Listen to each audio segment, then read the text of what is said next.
Buenas noches. ¿Se escucha bien?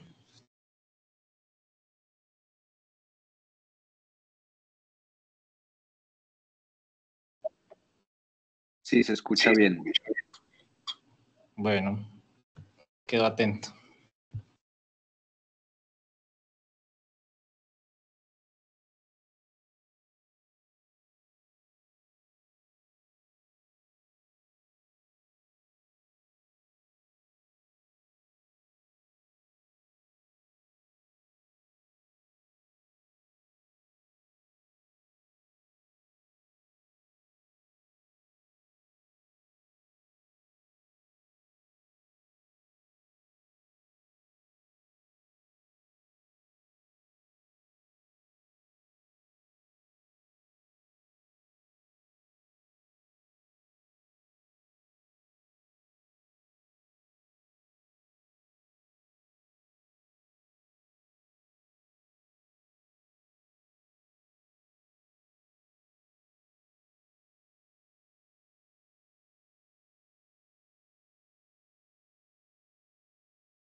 Buenas noches para todos. Vamos a esperar unos minutos más a que se terminen de conectar las demás personas y empezamos a las 6:40. Muchas gracias.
Estos principios de actuación como la idea de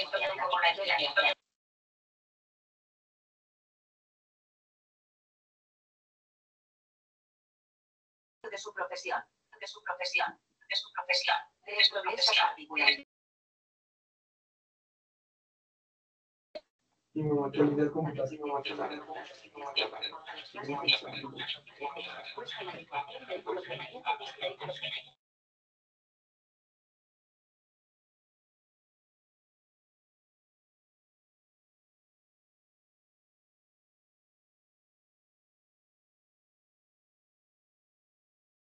Buenas noches. En el link, en el chat está el link por si alguien necesita adicional, pasarlo o copiarlo.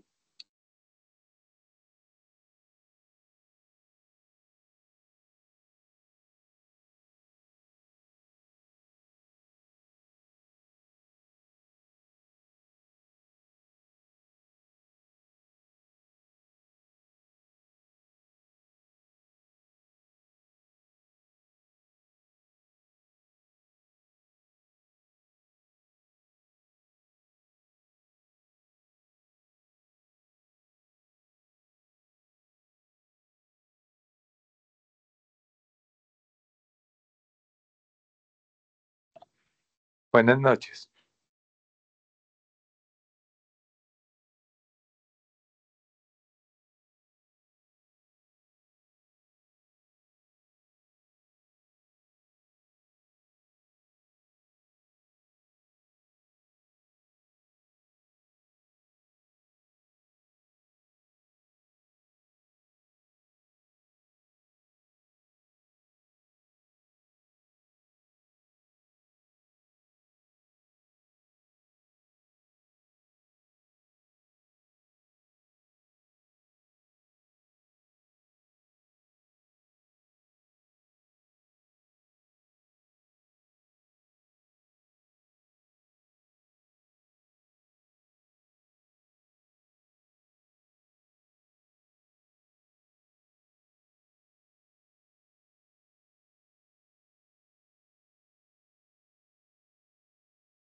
Bueno, muy buenas noches a todos. Gracias por su puntual asistencia.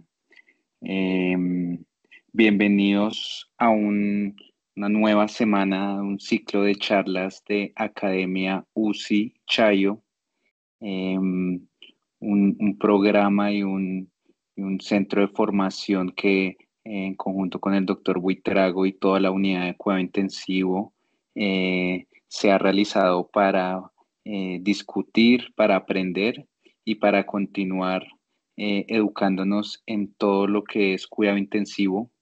El día de hoy vamos a continuar con nuestro programa de Neurocrítico, Academia Usichayo Neurocrítico. Y ya presentaré en un momento al doctor Jorge Mario Gaspar. Antes quería contarles un poco de las otras dos charlas que tenemos esta semana. Mañana estaremos en compañía del doctor Alejandro Gómez y por parte del grupo de enfermería de la unidad de cuidado intensivo, la jefe Mariana Guzmán, la jefe Luisa Romero, el jefe Anderson López y el jefe Juan Pablo Cañón. Estaremos en un conversatorio eh, y una charla de los cuidados postparada cardiorrespiratoria. en términos de reanimación y shock, Academia UCI Chayo, reanimación y shock. Y el día jueves tendremos nuestra charla de Academia UCI Chayo cardiovascular, OCT en enfermedad coronaria, por el doctor Pablo Castro, hemodinamista de nuestra institución. Entonces, pues una invitación para todos para continuar en este proceso de formación. Les estaremos enviando por WhatsApp todas las invitaciones y los links para estas próximas charlas. Y hoy pues nos compete y estoy agradecido con el doctor Jorge Mario Gaspar. Él es neurólogo y fisiólogo aquí en la Fundación Clínica Chayo, formado en la Universidad Nacional. Hace parte del Centro de Excelencia en ACV y el Grupo de Neurología Vascular de la institución. Hace parte también de la Asociación Colombiana de Neurología. Tiene un libro de semiología neurológica recomendado. Podemos enviar probablemente más tarde el link para que aquí por el chat para que todos lo conozcan. Y hoy nos va a hablar de un código que viene cada vez más en auge, un código que cada día vemos su importancia, y es el código ACV hemorrágico. Muchas veces nos quedamos en el código ACV y en el ictus isquémico, en el que todos hemos aprendido y que durante tantos años hemos tenido pues conciencia, y cada vez se ha concientizado más la población, pero el código ACV hemorrágico a veces pues lo dejamos a un lado, y esta fue la intención de esta charla. Entonces le damos la bienvenida al doctor Gaspar. Y pues ya aquí cierro mi micrófono para que el doctor continúe. Muchas gracias a todos. Buenas noches a todos, muchas gracias por estar hoy con nosotros. Entonces, como nos decía el doctor Casallas, hoy vamos a hablar de código ACV hemorrágico. Quiero que si durante la charla se va la voz o pasa algo, me avisen, porque acá no tengo forma de estar al tanto. Entonces, hoy por hoy estamos trabajando de forma importante en abarcar el ataque cerebrovascular de forma integral. Entonces, lo primero es entender que si bien el ataque cerebrovascular o ACV, como lo reconocemos, ya está identificado como una urgencia neurológica, lo que se siente no solamente acá en las también en Asia, en África y en todo el mundo, es que cuando vemos que hay una hemorragia, como que decimos, bueno, no es isquémico, no hay trombectomía, no hay trombolisis, y quedamos como de manos cruzadas. Y la idea es que también tenemos que trabajarle y también tiempo de cerebro para la hemorragia. Y algo que es súper importante es que en general dentro de las estrategias que utilizamos para evaluar los pacientes con ACV, pues todos ingresan con una sintomatología que es evaluada y entran usualmente dentro del código ACV. Entonces, estos pacientes se van a beneficiar de todo el trabajo que ya se ha realizado para infarto cerebral, y todos estos pacientes, si bien representan hasta una quinta parte de todos los ACV, como vemos acá, hasta el 30% en algunas series epidemiológicas de algunos países podrían también ser hemorragias intracraneales, que digamos que es como el representante grande dentro de los ACV hemorrágicos. Y hay un dato que es súper importante y por lo cual debemos correrle al ACV hemorrágico, y es porque la expansión del hematoma se va a presentar en 1 de cada 3 pacientes, y este va a ser un predictor de discapacidad, de disfuncionalidad y de muerte.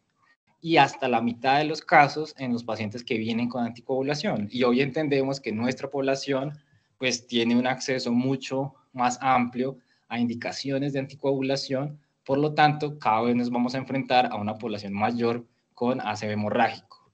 En los últimos décadas, la incidencia y el compromiso del ACV isquémico viene disminuyendo cuando es intervenido de forma protocolaria y de forma estándar. cosa diferente que ocurre con el ACV hemorrágico. Y aquí entra también una parte importante y es lo de la discapacidad funcional y cognitiva, que es mucho mayor en el ACV hemorrágico que en el isquémico. Si a veces sentimos que estamos un poco cortos con la post-ACV, dígase espasticidad, dígase el tamizaje, la intervención cognitiva, imagínense ahora esos pacientes que no pasan por un manejo estándar y protocolarizado como es el ACV hemorrágico.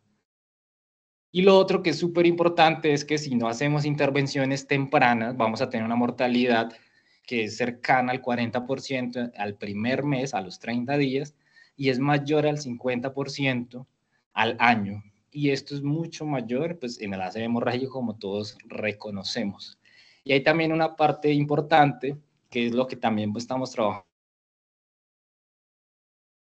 isquémico y para infarto como tal, y es cómo podemos impactar en calidad de vida y cómo podemos tener mediciones de PROMs en los pacientes. Entonces la idea es que, como ya entraría el hemorrágico, pues la idea es que entremos con toda. Otra cosa que es súper importante es también nosotros posicionarnos con respecto al resto del mundo.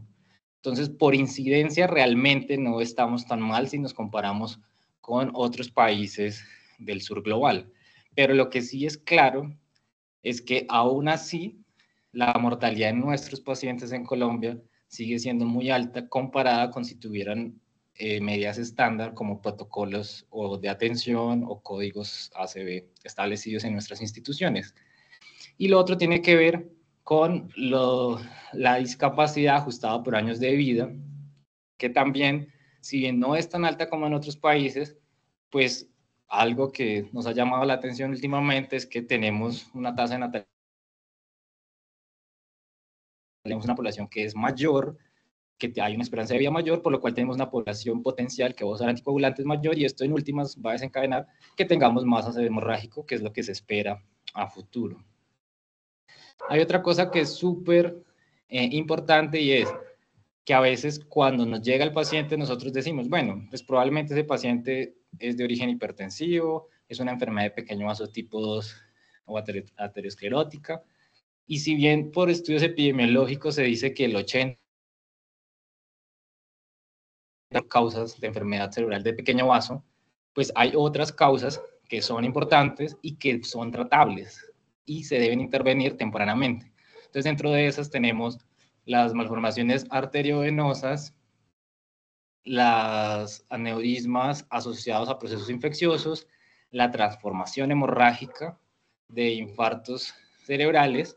Hay otras menos usuales como el Moyamoya o el síndrome de Moya-Moya por las causas que están subyacentes, los aneurismas, las malformaciones. La trombosis de senos venosos cerebrales es una causa que identificamos más, pero algunos autores plantean que es por lo que tenemos mejor acceso a las neuroimágenes. Las vasculitis, y hay un síndrome de disregulación cerebrovascular en el cual englobamos lo que corresponde a los pacientes que presentan PRES como síndrome imagenológico y los que presentan síndrome de vasoconstricción cerebral reversible. Y pues están las fístulas. En general esto debemos pensarlo en pacientes jóvenes, que son las causas pues macrovasculares, pero ¿qué nos debe llamar la atención? Vemos la historia clínica y más cuando el paciente está llegando a la urgencia. Pues lo primero es que si es una cefalea en trueno, pues tenemos dos posibilidades o tres grandes. Uno es el síndrome de disregulación cerebrovascular, el otro es que es una trombosis venosa cerebral, aunque usualmente no es este su primer síntoma, o una hemorragia en el contexto de una subaracnoidea. Si hay fiebre concomitante, claramente endocarditis, que se podría presentar con una transformación hemorrágica, y esto nos cambia un poquito el orden de las intervenciones que realizamos. Si hay historia de cáncer, pues debemos pensar en metástasis y particularidades, porque los más usuales que generan metástasis no son los que usualmente generan hemorragia. Y lo otro es, si coexisten infartos y hemorragias, pues debemos pensar en otras posibilidades. Entonces tenemos allí nuevamente síndromes de disregulación cerebrovascular, endocarditis, pero entran angeitis o enfermedades de A2. Si lo que encontramos es una desproporción del edema perilesional, debemos pensar, si bien siempre se nos enciende el bombillo diciendo es metastásico, por ahí también podemos tener la trombosis venosa cerebral. Y si tenemos múltiples lesiones, lo que debemos pensar es o es metastásico, o es infeccioso, o es de síndrome de hidrogulación cerebrovascular, que es usualmente el que tiene afectación de múltiples vasos, igual que las angiitis. Y ya miren que realmente lo que corresponde a las alteraciones macrovasculares solamente está en el contexto de si se asocia por lo general con hemorragia subaracnoidea.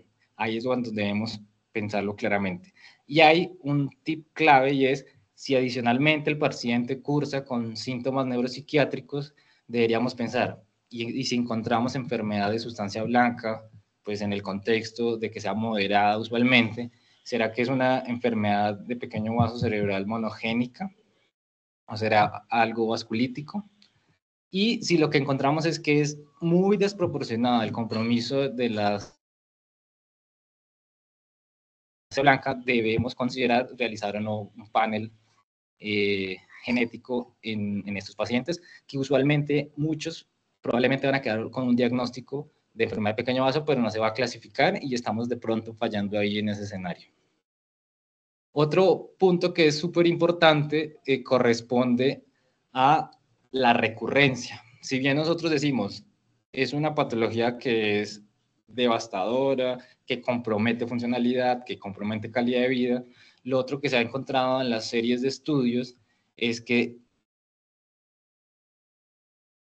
el paciente sufre una hemorragia intracerebral se diferencia. Entonces acá lo que encontramos es los pacientes que sobreviven a una hemorragia intracerebral y tienen una enfermedad de pequeño vaso, que es la mayoría, el 80%, que no tuvieron como tal la hemorragia intracerebral, su tasa de recurrencia realmente es baja comparado con el resto de la población. Y los estudios diferencian, y ahí entramos nosotros, es que si la población es afro o es hispana, van a tener una mayor tasa de recurrencia, diciéndose que a 5 años puede llegar al 50%. También es un dato que debe hacernos darle importancia a tratar con tiempo los pacientes que sufren esta enfermedad. Y lo otro que vamos a encontrar es cuáles son como los espacios de tiempo en los cuales va a haber lesión, que va a ser un buen predictor. Y lo que encontramos es que en los primeros minutos pues va a haber el efecto de volumen, va a haber necrosis del tejido y va a colapsar y se va a comprometer toda esa microvasculatura o incluso podría empeorar y eso de la expansión de hematoma a nivel de ese microambiente. Entonces, las estrategias sugeridas de intervención tempranamente, entonces va a ser manejo de la presión arterial, evacuar el hematoma tempranamente, ¿listo? Y el manejo hemostático farmacológico. Ya hablando en el término de horas a días, lo que tenemos es una respuesta inflamatoria desbordada y se relaciona con el edema perihematoma. Entonces, ahí también se va a beneficiar y lo que se plantea de que gente no fue candidato a una descompresión, tal vez sí sea candidato a una evacuación, sí sea candidato a una craniotomía o una descompresiva. Y ha habido estudios, pero eso no ha tenido resultados para aplicar en la clínica, o sea, no ha sido investigación translacional aplicada para la parte del manejo antiinflamatorio. Y lo otro que se ha planteado es cómo manejamos esos productos tóxicos asociados a la exposición sanguínea de los tejidos encefálicos y se ha planteado que el antes, pero eso tampoco nos ha dado muchas luces en el manejo de estos pacientes. Y tenemos otros factores como paraclínicos inflamatorios, el estado antiinflamatorio, el clearance sanguíneo y el remodelamiento del tejido y la reparación de ese hematoma. Y estos son cosas que se están estudiando en modelos animales y que se está tratando de ver si logramos llevar esto a la clínica, pero hasta el momento pues no tenemos muchos avances prácticos. La última guía de la Asociación Americana de ACV, pues lo que nos plantea es, bueno, si ustedes tienen, que sabemos que el 80% va a ser enfermedad de pequeño vaso, pues lo que debemos es identificar, habrá factores de riesgo claros, que haya microsangrados, que haya cirrosis cortical superficial, porque uno de los factores, como clásicamente evaluamos, pues va a ser la angiopatía amiloide cerebral. Entonces podríamos establecer como una prevención primaria en estos pacientes para tratar de que sean identificados y que sepamos si son diagnosticados cuando tengan una hemorragia intracerebral. Pero entonces, usualmente el paciente no entra por este lado, sino que ingresa por urgencias, requiere un cuidado crítico. Vamos a tener que identificar y evaluar de forma estándar todo paciente que llegue a urgencias, independientemente, pues se le debe hacer el manejo con el ABC. Y lo otro tiene que, bueno, me dicen que apague la cámara, de pronto para la señal. Ya. Y lo otro tiene que ver con el manejo que vamos a hacer después de, porque entonces estos pacientes deben tener una rehabilitación, deben darse salida tempranamente, porque estadías prolongadas tampoco son favorables. Y se debe hacer estrategias de prevención secundaria, que son manejos que debemos hacer tanto de intervención de factores de riesgo, como de los fármacos y las intervenciones específicas que vamos a realizar. Entonces, entrando ya en detalles ya de lo que es el código ACV, pues tenemos que requerimos un equipo, y este equipo pues va a estar conformado por los médicos de urgenciólogos, médicos de urgencias, los neurólogos, los neurocirujanos, todos los profesionales de rehabilitación, enfermería, auxiliares de enfermería, técnicos de imagen, los especialistas en neuroimagen, los neurointervencionistas, porque depende de la causa, pues lo que vamos a manejar. Y para eso se plantea que entonces debemos tener una muy buena comunicación, debemos tener equipos de respuesta rápida para actuar y lograr metas de tiempos, y retroalimentación, educación y estandarización. Hoy usamos software y programas que nos permiten mejorar los flujos de trabajo, como la inteligencia artificial, y en últimas lo que buscamos es un manejo integral del paciente. Esto que les acabo de comentar ya lo tenemos hoy en nuestras instituciones, ya estamos trabajando para recertificarnos y para ampliar el número de instituciones que puedan prestar servicios de atención integral de ACV. ¿Qué requerimos ahora? Introducir a estos pacientes por todo el flujo de trabajo, que independientemente de la causa que encontremos en la neuroimagen, el paciente se maneje con un estándar de calidad. Entonces, por ejemplo, hoy tenemos el RAPID, nos llega el paciente, nos avisa, nos dice cuál es la tomografía, la angiotomografía, la perfusión, nos marca los tiempos y nos ayuda a que todo el equipo esté comunicado. ¿Qué debemos mejorar? Que acá incluyamos también a los pacientes de ACV hemorrágico, y que en sus instituciones, los que nos acompañan de otras áreas, pues también en sus chats y en sus aplicativos que utilizan los ACV, incluyan el ACV hemorrágico. A los pacientes que se tratan de forma interdisciplinaria, transdisciplinaria, como quieran usarlo en su equipo, les va mejor y vamos a tener mejores resultados. Entonces, este es un esquema del libro que les decía el doctor Casallas. Acá pueden obtenerlo. Pero lo que quería decir con esta imagen es, hoy sabemos que trabajamos por el ACV isquémico, pero tenemos que empezar a trabajar por ese ACV hemorrágico, que dado sus números y lo que hemos visto, pues tiene un gran impacto en la sociedad. Y probablemente nos toque incluir después ACV, incluyendo lo venoso. Pero pues por ahora vayamos por el hemorrágico. Entonces, ¿qué tenemos? Tenemos que tener una activación apropiada del código ACV. Debemos tener disponible un equipo 24/7. Ahí sí ya toca que en la institución se organicen los que están en otros, y acá en Shayo pues ya estamos cuadrados para el código ACV isquémico.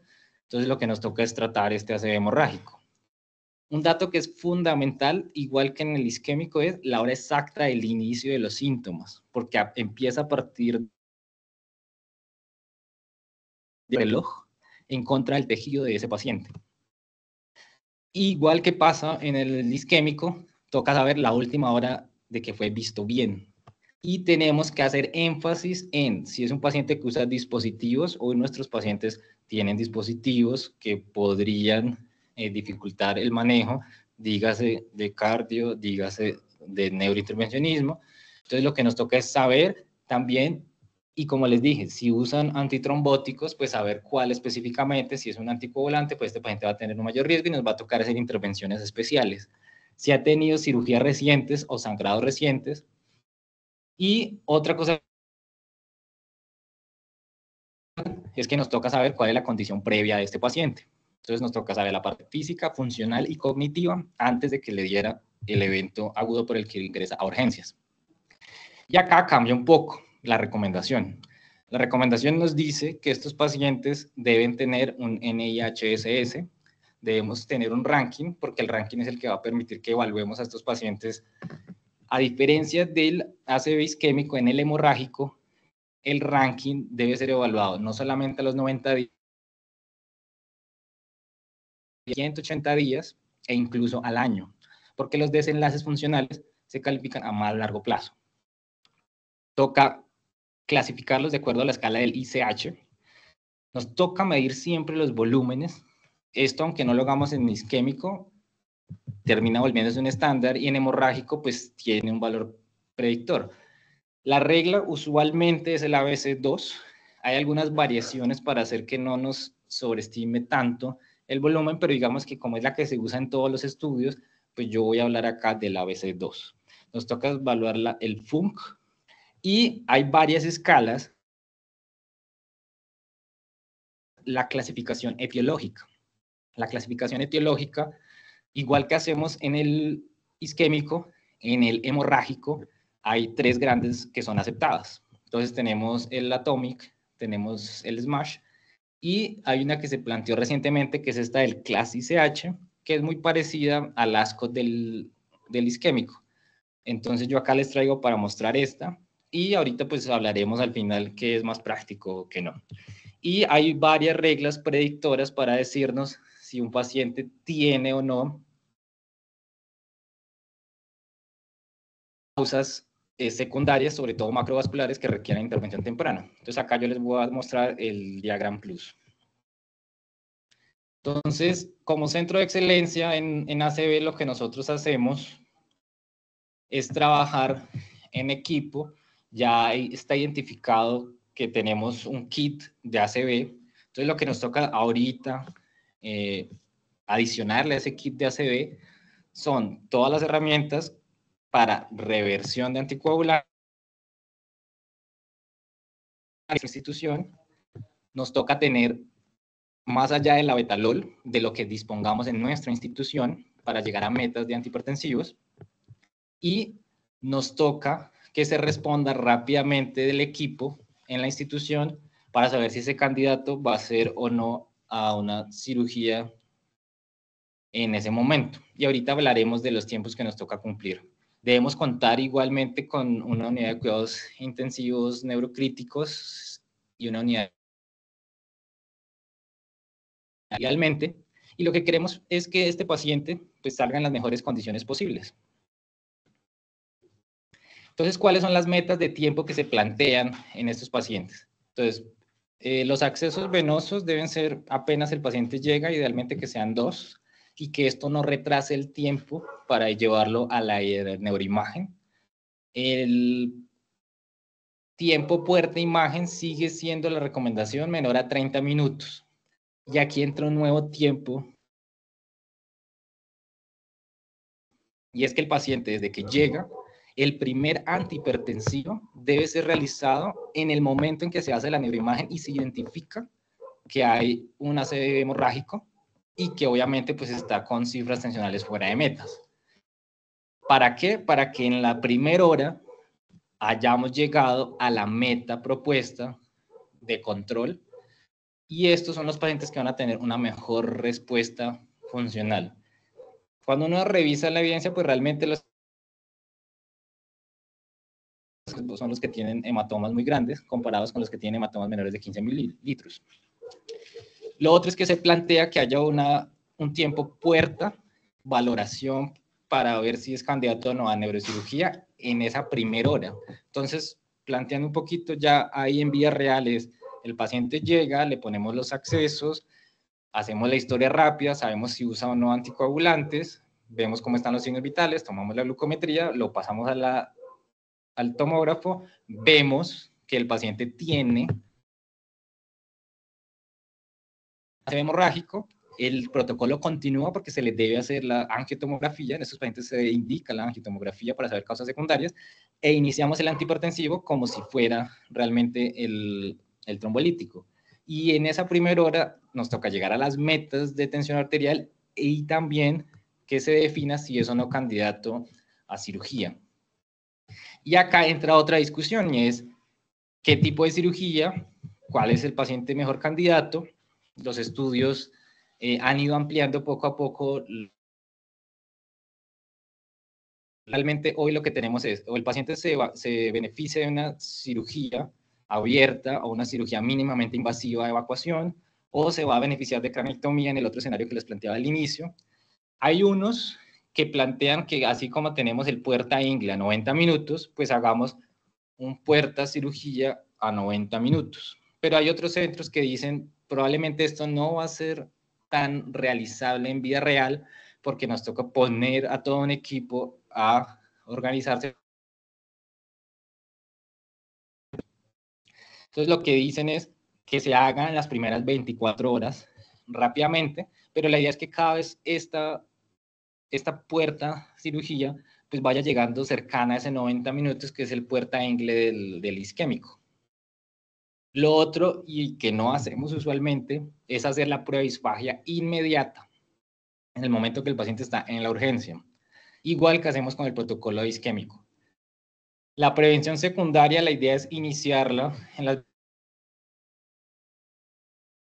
24 horas. Los pacientes, lo que está recomendado es hacer un control de neuroimagen a las 24 horas, independientemente de si hay deterioro o no, sino para saber cómo va el volumen del infarto. Y hay algunos estudios que han planteado que la imagen debería hacerse cuando el paciente llega a las 6 horas, porque ahí determinamos el delta de expansión de hematoma, y a las 24 horas. Eso ya queda para que se ajuste internamente a las posibilidades del centro.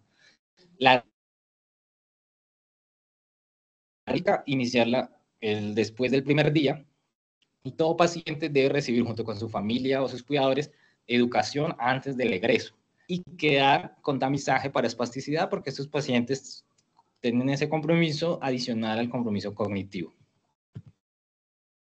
Entonces, ¿en qué estamos hoy? Hoy tenemos que estamos muy bien organizados, trabajamos en equipo, hacemos respuesta rápida en los pacientes con el isquémico, pero ¿qué está pasando con el hemorrágico? Poco estandarizados, no somos consistentes, no tenemos unas metas claras, ni nos estamos midiendo en los tiempos para el manejo de estos pacientes, y la parte de la cirugía pues queda muy dependiente del cirujano que esté en ese momento, y también de cómo se consideró al inicio el paciente, de si era trabajable o no trabajable, y cuál era su clasificación ICH.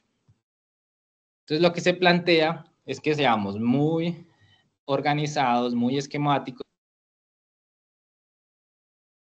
de igual manera con el hemorrágico, que todo paciente que pase la puerta se identifique como una ACV, acá igual nos sirve el corre más, hacemos la neuroimagen que incluye tomografía simple, angiotomografía, y hacer pues el protocolo que tengan ustedes particular. La parte etiológica serviría mucho hacer la resonancia magnética, pero eso va a depender de las condiciones particulares del paciente.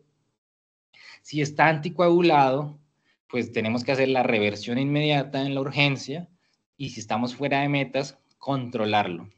Y acá es lo que les comentaba, se dice hay que hacer una neuroimagen control a las 6 o 24 horas, y todo esto debemos hacerlo en la primera hora de oro. Estos tiempos que yo les hablaba, pues salen de la recomendación del grupo de expertos y de los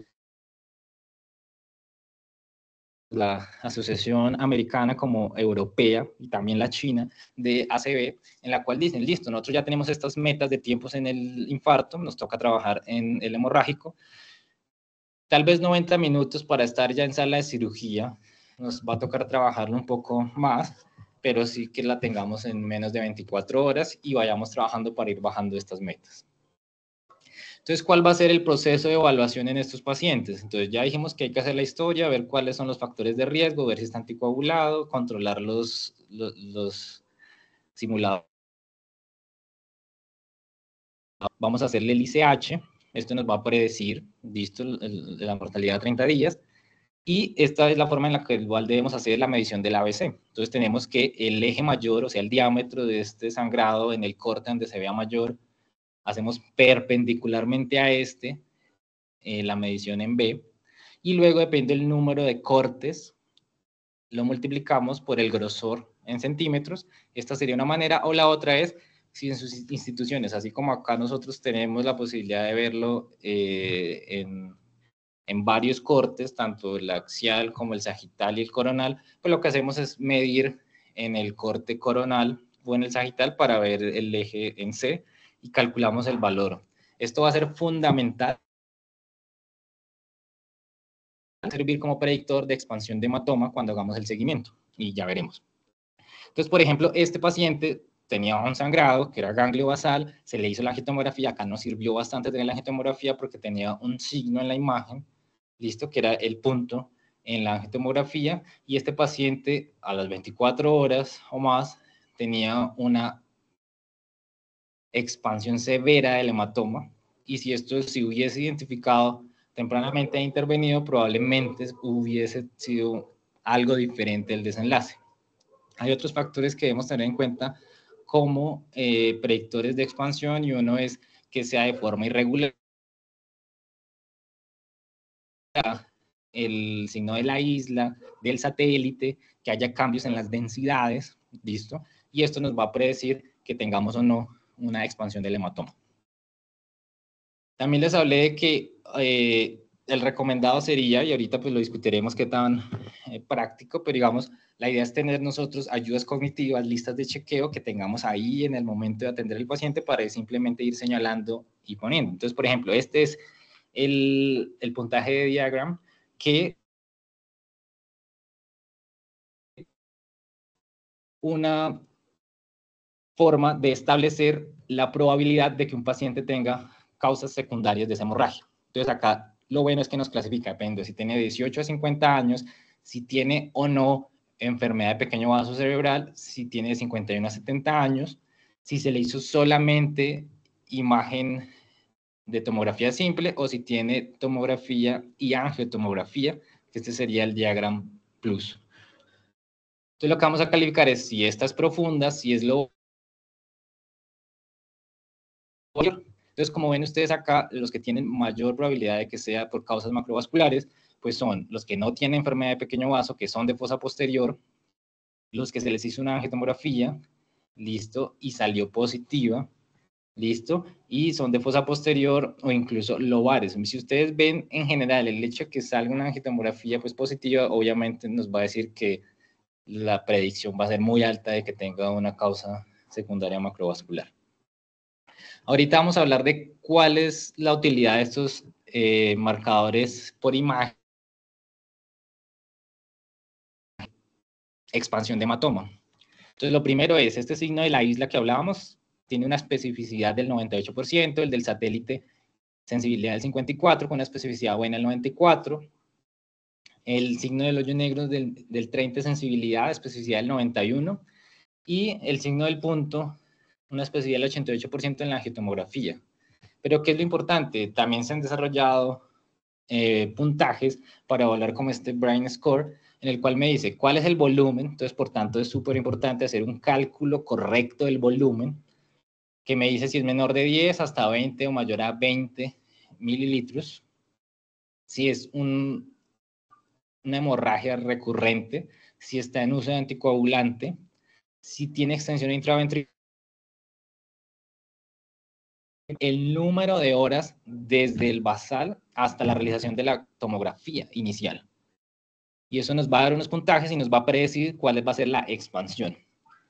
Si esto a veces nos parece que es llenar muchos documentos, hay uno que se ha estudiado, este se estudió en 4 países, Italia, Alemania, China y Canadá, en más de 1.450 pacientes, que es el crecimiento ultratemprano del hematoma.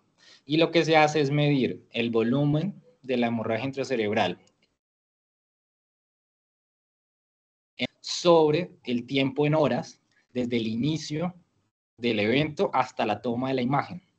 ¿Y qué ha encontrado este?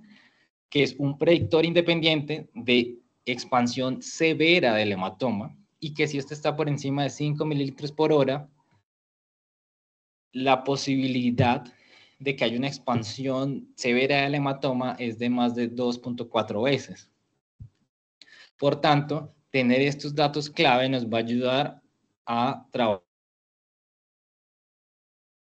por esos pacientes, que probablemente veamos en la imagen inicial unas hemorragias que no son muy grandes, pero que si encontramos estos predictores nos van a ayudar a trabajar tempranamente.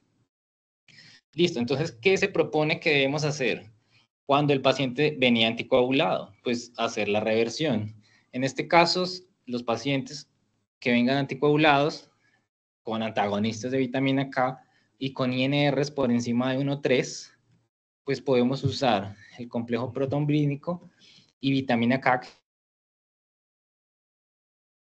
recomendado, y como ven ustedes acá, la idea es que esto comience en el momento en que yo sepa que es una hemorragia. Y como dijimos que la puerta imagen iba a ser menor de 30 minutos, pues la puerta inicio de la reversión del anticoagulante o del antihipertensivo y o de ambos va a ser en menor de 30 minutos cuando inicie la primera dosis y luego pues que alcance metas.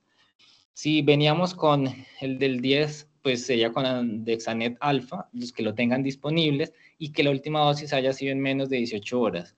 Esto pues está basado en los últimos estudios. Los que dispongan de idarucizumab podríamos usarlo, y si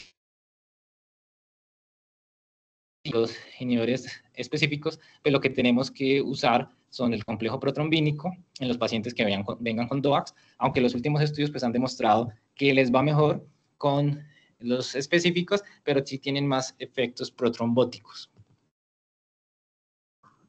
Ya hablando de la reversión específica, pues ya hablamos que entonces vitamina K, plasma fresco congelado, acá tenemos entonces las dosis que van a depender del nivel de INR, y debemos tener en cuenta los efectos adversos que nos pueden suceder ahí mismo en la urgencia. Entonces, anafilaxis, sobrecarga de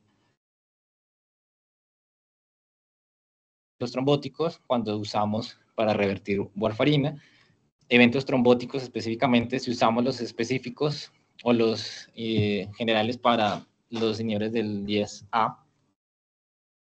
Y acá vamos a diferenciar entre si la última toma fue a las 7 horas previas o más allá de las 7 horas previas, en la cual pues debemos dar una dosis menor de Andexanet alfa.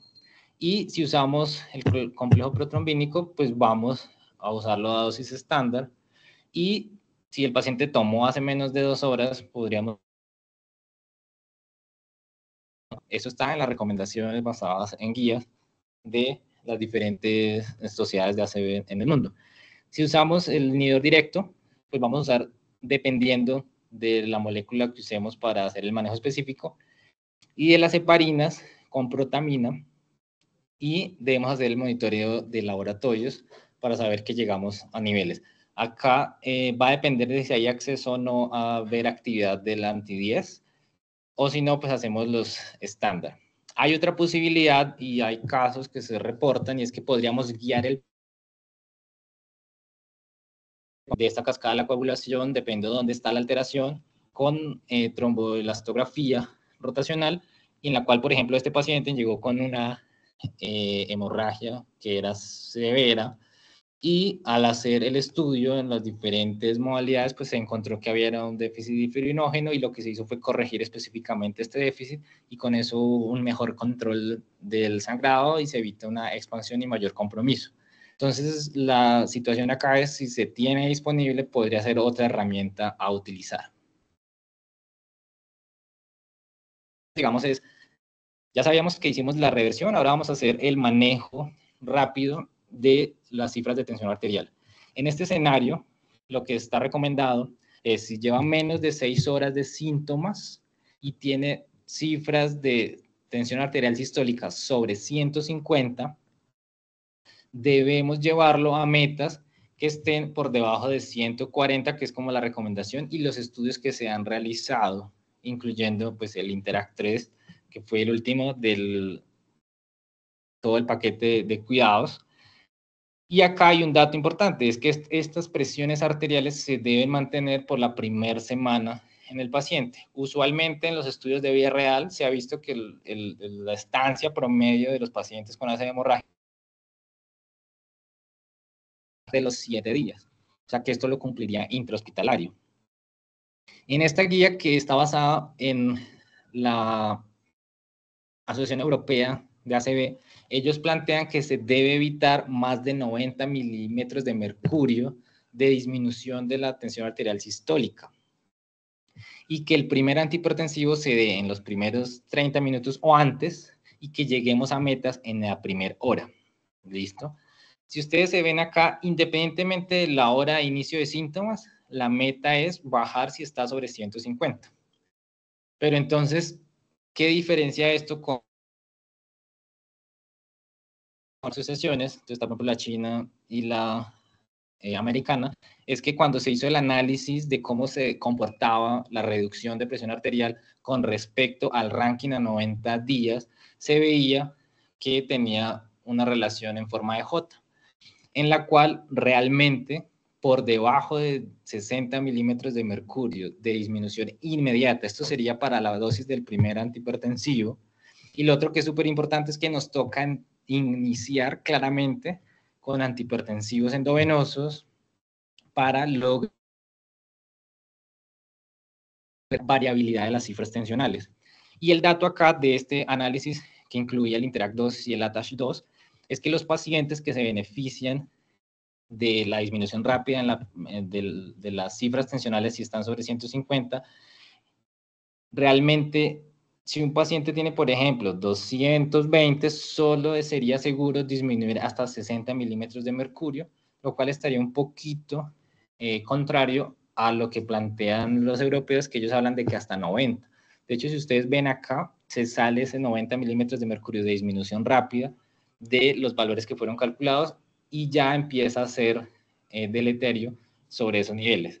Esto digamos que es en general para todos los pacientes. Si el paciente tiene un volumen que es severo, dígase, sobre los 15 a 30 mililitros, realmente este paciente sí se beneficiaría de unas reducciones mucho mayores. Y también esto va a depender de la curva de autorregulación, si este paciente es hipertenso o no, el cual va a tolerar o no caídas mayores. Pero digamos que a los datos que tenemos hoy, los análisis que se han hecho de los subgrupos, se plantea que lo ideal sería disminuir de forma súbita en los primeros 30 minutos y alcanzar metas a 60 minutos y mantenerlo en metas por los primeros 7 días.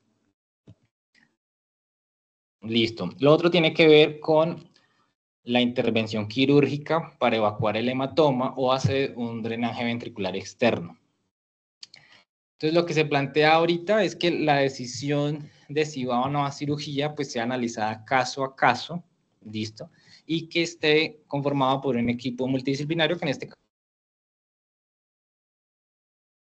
de ACV, en el cual tienen voz todo el equipo, y lo que ellos plantean es que sería razonable si el paciente antes del ACV hemorrágico tenía un ranking de 2 o menos, si tiene un Glasgow menos de 13, si la hemorragia en su volumen es mayor a 20 supratentorial, si es de fosa posterior o si está obstruyendo tercer y o cuarto ventrículo. ¿Cuál sería como el valor?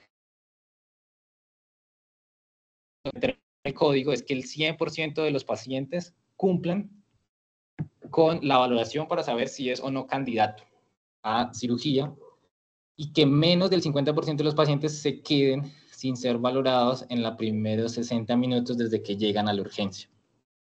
Esto hoy va a ser fácil en el sentido de que tenemos, por ejemplo, los software como Rapid, podemos ver las imágenes a distancia, entonces el cirujano podría plantear, junto con la información de calidad que dé el equipo,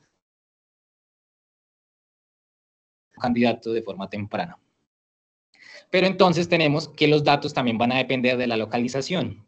Entonces, por ejemplo, este es un estudio que se hizo con más de 530 pacientes que tuvieron una hemorragia intracerebral. Este fue un estudio retrospectivo y fue un centro único en Hong Kong del 2011 al 2018, y ellos lo que dijeron fue, evaluemos cómo les va y cuáles son los que tienen mejor desenlace, pobre desenlace y mortalidad a 6 meses, definidos por ranking modificado. Y ellos lo que encuentran que si la hemorragia es lobar, de entrada a los pacientes que tengan menos de 40 mililitros ya les va a ir bien. Entonces, ¿a quién toca trabajarle? A los pacientes que tienen menos de 89 mililitros. Y estos pacientes son los que toca evaluar si serían tempranamente, hablando en ese tiempo, cirugía de 90 minutos a menos de 24 horas, de ser intervenidos. Entonces, probablemente les va a ir muy bien a volúmenes grandes. Esta es lo que se plantea acá. Si es de putamen o cápsula externa, de 42 mililitros. Si son de globo pálido, cápsula interna, menores de 21 mililitros, son los que deberíamos intervenir. Los volúmenes pequeños claramente ya les va a ir bien de entrada. Si es en tálamo, menores a 10.5 mililitros. Si son de cerebelo, menores de 22 mililitros. Y si ustedes se dan cuenta, esto va muy en sintonía con los valores que tradicionalmente ya traen los estudios y que se manejan en general para definir los que son o no candidatos. Y en tallo, no se pudo determinar el OR ajustado, porque igual esto hicieron los análisis de sensibilidad para ajustarlos,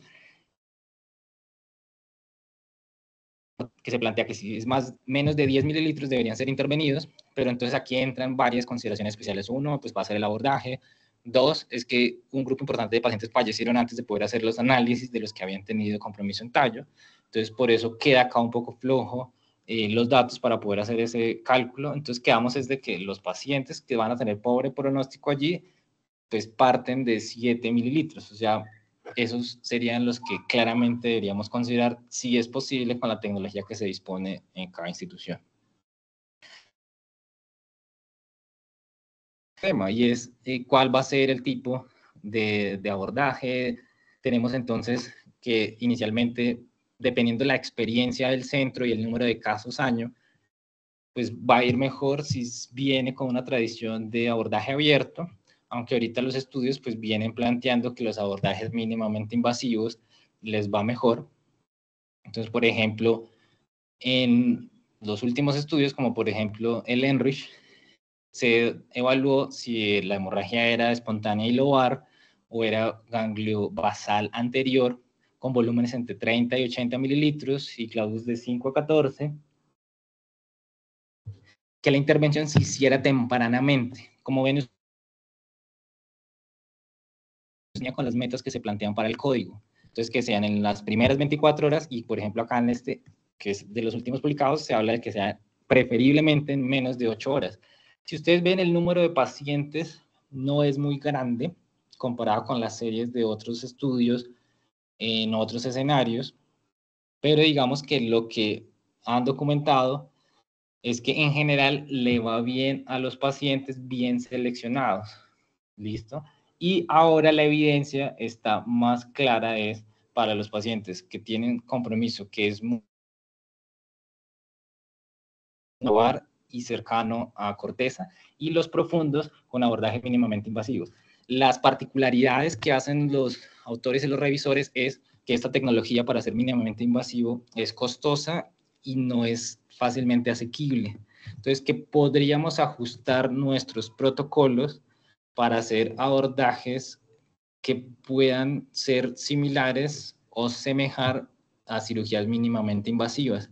También se ha planteado si el estudio previo con imagen por resonancia para difusor de tensión y saber la tractografía ayuda o no, y los resultados no son claramente a favor de hacerlo o no previamente, comparado con el abordaje anatómico, por lo cual sigue faltando evidencia para determinar con claridad la elección de un abordaje específico, por lo cual las guías hoy en día no hacen una recomendación específica. Entonces nos queda lo otro que viene de Interact 3 y es control de glucosa. Entonces el manejo va a ser pacientes que no sean diabéticos, que tengan glucosa por encima de 140, hay que intervenirla y mantenerla en la primera semana, igual que las cifras tensionales. Y los diabéticos por encima de 180. Acá hay que hacer una claridad, y es que si bien Interact 3 vino a darnos la evidencia más actualizada, estos estudios de paquetes de cuidados vienen siendo estudiados cerca del 2010, 2016, hacia adelante, en Europa, donde se planteó el manejo del control de temperatura, el abordaje temprano de la deglución y de la presión arterial. Y para el control de temperatura es que se evalúe la temperatura cada 4 horas por los primeros 7 días y se inicia antipirético si está sobre 37.5. Es súper importante, y aunque esto sea menor, que estas intervenciones pues van a ayudar y van a cambiar también el perfil inflamatorio del paciente. Este es un estudio que se hizo en el universitario de Bern en Suiza, donde ellos evaluaron del 2018 al 2020 la implementación en vida real de un código ACV hemorrágico. Aquí lo que traje la información y que me parece importante es cerca del 66% de los pacientes que llegan como código y se identifica una hemorragia son candidatos para manejo antihipertensivo endovenoso. Un poco más del 20%, o sea, 1 de cada 5, realmente son los que se van a beneficiar de reversión de anticoagulación. Aún menos, cercano al 17%, son los que se van a beneficiar de una intervención quirúrgica. ¿Esto qué quiere decir? Que si bien la cirugía es importante, si bien la reversión es importante, el eje del manejo va a ser el control de las cifras tensionales. Y estos investigadores que demostraron que desde el ingreso hasta el final de la estancia en la urgencia se pueden lograr los tiempos. Obviamente se podrían pasar si no estamos tan estandarizados, pero recuerden que esto fue previo a toda la evidencia que sí o sí, pues los del paquete de estándares de cuidado funcionan. Acá ya les traigo la clasificación etiológica, así como usamos para infarto, que tenemos el ASCOT, pues tenemos el CLAS ICH, y él lo plantea en 5 subtipos: arteriosclerótico, angiopatía amiloide, enfermedad de pequeño vaso mixta, otras formas de enfermedad de pequeño vaso que incluye las neurogenéticas y otras, y causas secundarias. Y se va a evaluar por categorías de evidencia, incluyendo si está bien definido, si posiblemente es, o si hay ausencia de enfermedad, o si no se hizo adecuadamente la búsqueda etiológica completa. Y esto pues va a determinar de la 1 a 2, a 0 y a 9. Esta me parece que es importante para los grupos de trabajo de ACV, no para hacer la implementación ahí en la urgencia, sino ya cuando el paciente se le hace la continuación del manejo, porque nos ayuda a ser muy estrictos y estandarizados y esquemáticos para hacer el abordaje etiológico. Entonces nos plantea criterios, qué debo evaluar, qué debo mirar. Incluye, en este caso, para esta publicación, está con Boston 1.5 de angiopatía amiloide, pero ellos hablan que es aplicable con los criterios igual teniendo resonancia con los Boston 2.0.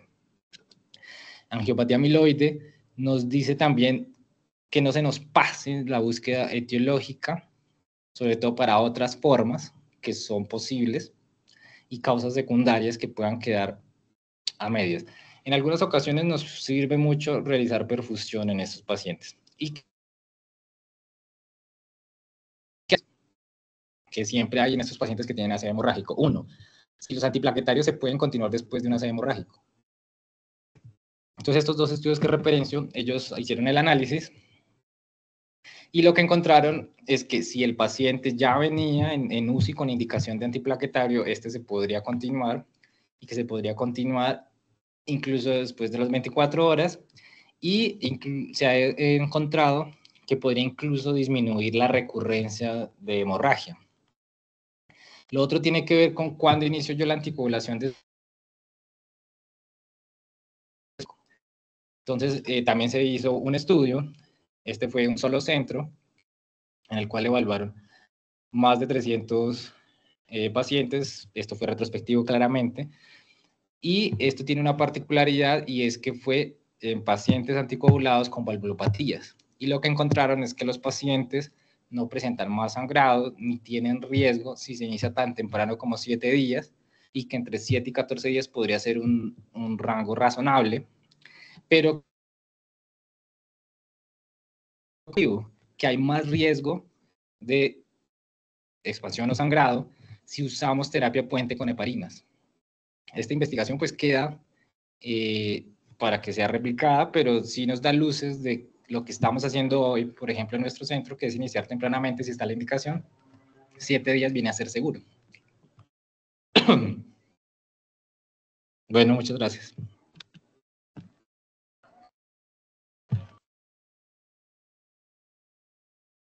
Muchas gracias, doctor Gaspar, por su charla completa y excelente. No sé si hay alguna pregunta en el auditorio que recibimos aquí por el chat o si alguien quiere levantar la mano. Mientras tanto, yo voy preguntando. La primera sería antiagregantes y sangrado. ¿Qué opinión merece, doctor, usted en términos de revertir con plaquetas los antiagregantes en contexto del código ACV hemorrágico? Y el segundo es, pues teniendo en cuenta el Interact 3 como la evidencia más reciente y más fuerte, con un Lancet gigante en múltiples centros y un paquete, un bundle, como ellos lo describen ahí, tan específico, con resultados tan buenos funcionales. ¿Usted considera que se debe protocolizar en cada institución en términos del código ACV hemorrágico ese paquete para usarlo pues en el día a día Ok, entonces para la primera... y universalizarlo? Sí, entonces para la primera pregunta, se han hecho estudios que son pequeños, pero que han demostrado que revertir el efecto antiplaquetario en los pacientes que vienen, dígase con doble o con mono, no muestra que se les vaya mejor ni que disminuya el riesgo de expansión, y si tienen más riesgos asociados, la recomendación a hoy es no usarlo, y de hecho en las guías no aparece como una opción, ahí van directo, es solo reversión de anticoagulantes. Y para la segunda pregunta, claramente nos toca tener un estándar de cuidado con el paquete completo. Y no se nos puede olvidar la cabecera a 30 grados, los niveles de glucosa, los niveles de temperatura. Y como ustedes vieron ahí, el gran porcentaje que va a tener mejoría, que es casi cercano al 70% y que se va a beneficiar de la intervención, el manejo de las cifras de presión arterial. Y la cirugía y la reversión realmente es uno de cada 3 pacientes, más o menos los que se van a beneficiar. Por tanto, debemos escorrerla las cifras de tensión y sí debe haber un estándar en cada institución para que seamos tan juiciosos como somos con el isquémico. Perfecto, doctor, muchas gracias. Aquí hay una pregunta en el chat. Preguntan, doctor Jorge Gaspar, desde su experiencia clínica entre los diversos scores como el ICH score, el EMIFIL, el TAISH score o el ESEN intracerebral, ¿cuál score nos puede resultar efectivo para evaluar de forma integral la gravedad y pronóstico de los eventos hemorrágicos intracraneales? Bueno, entonces, digamos que para mantener el estándar de cuidado de estos pacientes, el que debemos usar es el ICH, pero el ICH no debemos pensarlo como que si nos da alto, ya no vamos a trabajarle a ese paciente, porque de entrada debemos pensar que el ICH está diseñado es de que si no intervenimos, pues el desenlace no va a ser tan bueno si nos puntúa alto. Y como les mostré yo acá, si un paciente tiene un hematoma grande, por ejemplo, lobares menores de 89, un pobre pronóstico, pero no mortalidad asegurada.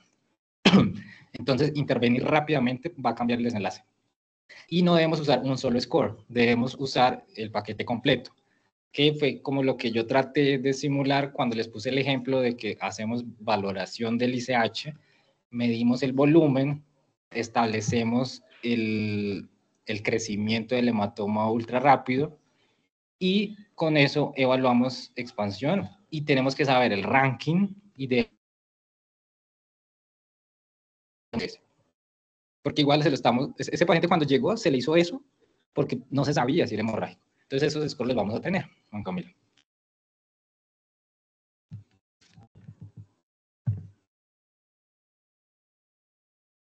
Perfecto, doctor, muchas gracias. No sé si hay alguna otra pregunta en el auditorio. Em, hay agradecimientos en el chat para el doctor Jorge. Em, Parece que no hay más preguntas, entonces pues agradecemos a todos los asistentes. Les recordamos entonces mañana Academia UCI Chayo, Reanimación y Shock, eh, liderado por la enfermera Mariana Guzmán, el doctor Alejandro Gómez, y el jueves OCT, tomografía en enfermedad coronaria, por el doctor Pablo Castro, hemodinamista. Muchas gracias al doctor Gaspar por su tiempo del día de hoy. Gracias a todos los asistentes por continuar y seguimos adelante con este proyecto. Gracias a todos los que se conectaron y una feliz noche. Muchas gracias. Hasta luego. Y a trabajar por el hemorrágico.